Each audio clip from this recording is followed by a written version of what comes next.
Robson Bambu chegando ao Vasco. Qual a minha opinião? Qual a análise dele? Vou trazer aqui para vocês nesse vídeo. Também vamos falar sobre Felipe Coutinho. Quem estava na live ontem e lembra o que é que eu disse? Olha, Felipe Coutinho veio hoje e só fez ratificar aquilo que eu tinha dito para vocês na nossa live. Vamos falar também sobre Diego Valois. Parece que o Vasco finalmente desistiu dessa situação. E também sobre a situação de Figueiredo e muito mais aqui no nosso Comentário Vascaíno. Então, sobe a vinheta!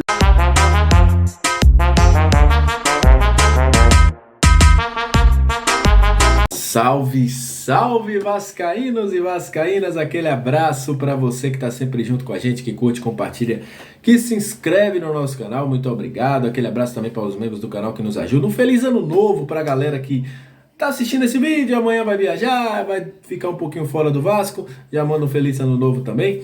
Para você que está chegando pela primeira vez, seja muito bem-vindo. Eu sou o Léo, aquele lugar de análise, informação, opinião, tudo que envolve o Vasco está aqui. E é um prazer imenso ter você junto com a gente. Seja muito bem-vindo. Se gostar do nosso canal, nos ajuda. Olha, falta menos de 30 inscritos para a gente chegar a 8 mil, hein? Você pode nos ajudar. Olha, vou analisar o Robson Bambu sim nesse vídeo. Então fica aí, aguarda que eu vou dar minha opinião sobre essa contratação. Mas vou começar falando sobre um assunto que repercutiu muito. Ontem na nossa live a gente falou sobre isso, que é sobre Felipe Coutinho. Tinha muita gente aí confundindo. O Kia Jorabichan é o intermediário, é o empresário do jogador. O empresário do jogador é o Carcal Barbosa. Já falei isso diversas vezes, acompanho o Coutinho há muito tempo. E já tinha dito, Coutinho não irá voltar ao Brasil agora.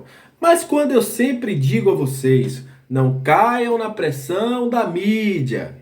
Lá no Corinthians tem um técnico que nunca foi treinador. Não estou questionando a questão da qualidade dele. Mas qual é a única forma de você abafar essas críticas? Você bota uma notícia que vai abafar o técnico. Isso acontece e muito.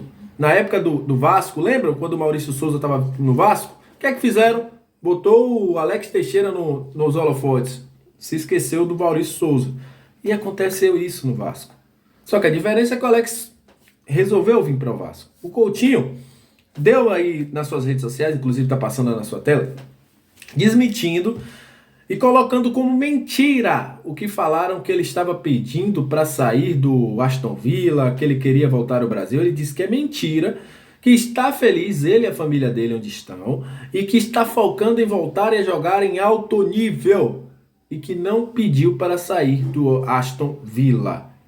Eu só digo uma coisa a vocês. Cuidado com tudo que se vê na internet. Existem coisas que são palpáveis, existem coisas que não são palpáveis. O Coutinho ganhando mais de 3 milhões, o cara vai vir para o Brasil nesse momento? São coisas que não entram na cabeça.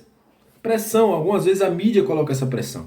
Tem vezes que surge efeito, tem vezes que não. E a gente que dá a essas notícias o engajamento. Então são coisas que se jogam na internet porque vai dar engajamento. Então eu sempre digo, tem que tomar muito cuidado com aquilo que a gente consome na internet. Por isso, aí o Coutinho veio, chamou todo mundo de mentiroso, e aí agora, quem falou que o cara estava pedindo para sair? Vai ficar com a cara de besta, porque o jogador veio a público desmentir. É sempre disso que a gente fala. Olha, parece que finalmente o Vasco desistiu do Valois, né? Graças a Deus. Ontem, para você ter uma ideia, eu já falei, o presidente do Tadieres, teve gente que falou, mas ele tá defendendo. Mas o cara trabalha de uma forma que não é legal. Ontem surgiu até uma especulação que o Flamengo ele foi oferecido ao Flamengo. Cara, o cara fez todos os jogos para ver se o Vasco vai lá contratar o cara pelo valor que ele quer. O Vasco não pode estar refém desse jogador. E outra, tem outros jogadores com o mesmo nível, ou melhor até, mais baratos. Não dá para o Vasco ficar refém, e eu acho que é uma atitude correta desistir do Valois. Falando sobre Figueiredo, o contrato de Figueiredo será renovado aí até 2026, hein, gente? Era 2025, agora vai até 2026. Os empresários vão se encontrar com o Vasco aí para darem novos capítulos a essa situação e aí sim resolver a assinatura de contrato. Agora vamos falar de Robson Bambu. Meu amigo, já tem até nome, né? A galera tá falando aí, Robson Laele, né? A galera da Bahia vai entender por que Robson Laele. Mas o que eu tenho a dizer sobre a contratação do Robson Bambu? E por que eu botei esse vídeo juntamente com o vídeo de notícias? Primeiro, dá para avaliar um jogador que fez 13 jogos pela equipe do Santos, 24 pelo Atlético Paranaense, 23 pelo Nice, 12 pelo Corinthians. A maioria do tempo ficou na reserva. A última vez que ele jogou foi em setembro, se eu não me engano, pelo Corinthians. Numa goleada que o Corinthians toma da equipe do Fluminense pelo Campeonato Brasileiro.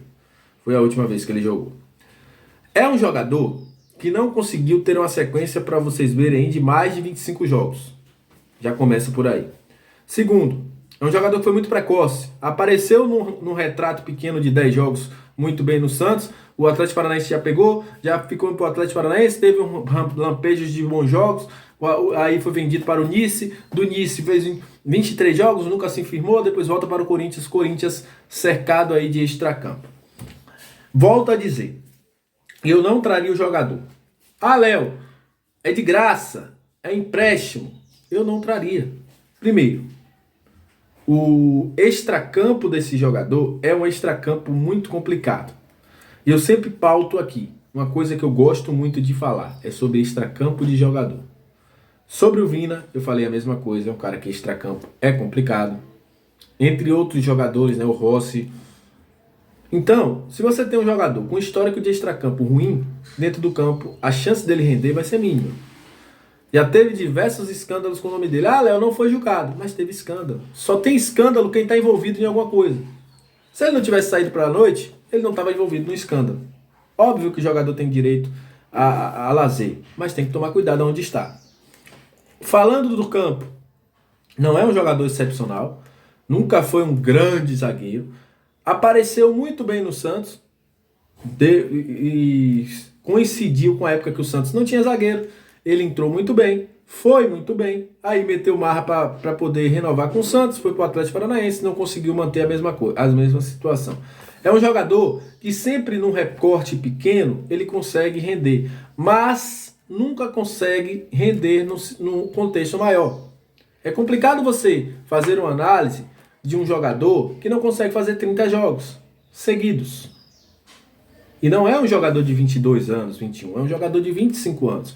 O Barbieri pediu, beleza, mas não entra na minha cabeça como um jogador que tem poucos jogos na carreira, que tem todo esse histórico de extracampo, vá ser a solução no Vasco. Como eu já falei diversas vezes aqui, ele pode chegar e sim render, fazer a melhor temporada da carreira dele. Parabéns, ficarei muito feliz porque eu vou queimar a língua, mas vou queimar a língua com felicidade. Porque vai ser um jogador que vai ajudar o meu time de coração. Mas já é uma contratação que, primeiro, começa a vir ainda maior as críticas. E segundo, já começa a bater uma desconfiança no trabalho. Óbvio que o trabalho é a longo prazo. Mas muita gente comparando ele com o Léo Pelé. É diferente, gente. O Léo se fortaleceu nas últimas 3 temporadas no São Paulo. Evoluiu. Teve sequência. O Robson não. Então há uma diferença clara entre esses dois jogadores. Resumindo, em minha opinião, eu não traria o Robson. Não é um jogador que para mim vai mudar o que vai ser o xerife da zaga do Vasco. E para mim é uma péssima contratação. Esta é a minha opinião sobre o Robson Bambu. Tamo junto. Aquele abraço. Saudações vascaínas e até a próxima. Eu quero a sua opinião aqui nos comentários. Valeu!